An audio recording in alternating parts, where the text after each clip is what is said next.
Hi everyone, this is Rambabu Vasupilli, CEO of NCPL Group of Companies. Welcome to NCPL, the series of job search videos.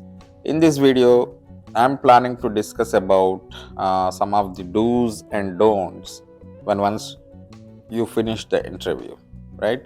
So one of the do is when the interview is finished, immediately after the interview is done, always try to send a thank you note to the interviewer, because you will always have their email information, because email is clearly displayed on the calendar invite that you sent, right, that you are sent. So always try to thank them. Hey, Mr. John, it was a nice conversation with you. It was a pleasure talking to you. I really enjoyed talking to you. If you feel I am a very good fit for the role, feel free to give me an opportunity. Blah blah blah. You will get a lot of templates in Chat GPT how you should thank the interviewer when once the interview is done. So I will try to put some templates in the description, but it's not really needed. You can get a lot from Chat GPT.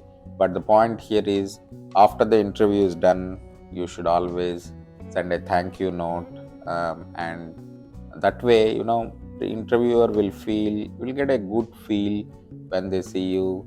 Even if he has some negative points after the interview, with this email all that negative points may turn positive, because people like those who have a very positive attitude. Even generally, I also test people when I recruit for my company. I'll see if they have any follow-ups or not. If they have follow-ups, then I treat them as serious candidate. Now, that is immediately after the interview. Then wait for at least 3 days, and then on the end of the third day, try to send a follow-up message, not to the hiring manager, but to the recruiter or the HR who has set up that interview.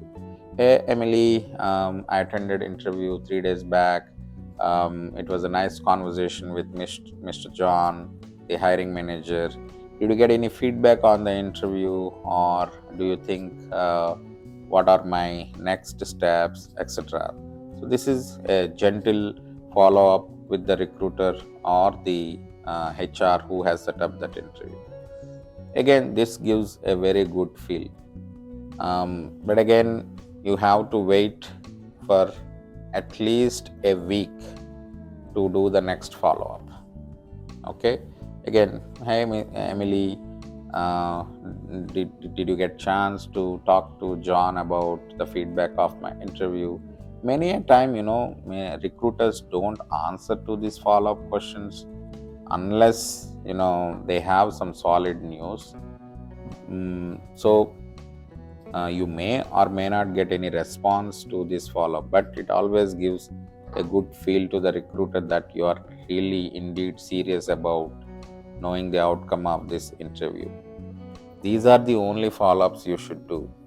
A thank you note after the interview is done. After 3 days, one follow-up with the recruiter, and after 1 week, a follow-up with, not 1 week from the date of interview, but 1 week from the earlier follow-up. And don't do any follow-ups after that, right? The more follow-ups you do, it creates a lot of stress in the recruiter's mind. So even without knowing, they simply tell, oh, you're not selected for this role, right? So it causes a frustration. So don't try to do too many follow-ups. Instead, these 3 follow-ups, whatever I have, one thank you note, 3 days, one follow-up, and 1 week after the first follow-up, another follow-up, is what all you need. Because if you have any outcome, they will definitely call you and inform you, but it is just to create that good impression we are doing these follow-ups. But even without doing follow-ups, if you are selected, they will always come back to you. Hope this video is helpful for you. Feel free to follow my channel, and if you wanted to set up a one-on-one call with me, have the calendar link in the description of this video, and we can talk in detail. And don't forget to share to your friends. it will be helpful for them. Thank you so much.